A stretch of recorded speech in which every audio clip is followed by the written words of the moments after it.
আমবাসা পুর পরিষদের উদ্যোগে বৃহস্পতিবার আমবাসা টাউন হলে অনুষ্ঠিত হয় মাধ্যমিক এবং উচ্চ মাধ্যমিকে আমবাসা পুর এলাকার বিদ্যালয়গুলি থেকে প্রথম বিভাগে উত্তীর্ণ কৃতী ছাত্রছাত্রীদের সম্মাননা প্রদান অনুষ্ঠান।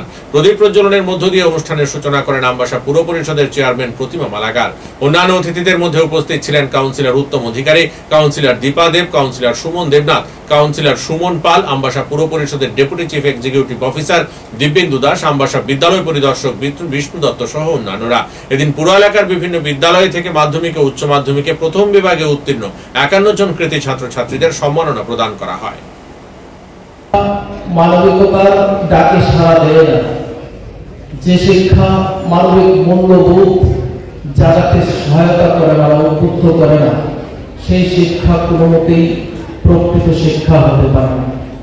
আমরা এখানে দেখেছি স্বামী বিবেকানন্দের কথা, মানুষের অন্তর্নিহিত পরিপূর্ণ বিকাশই হচ্ছে শিক্ষা।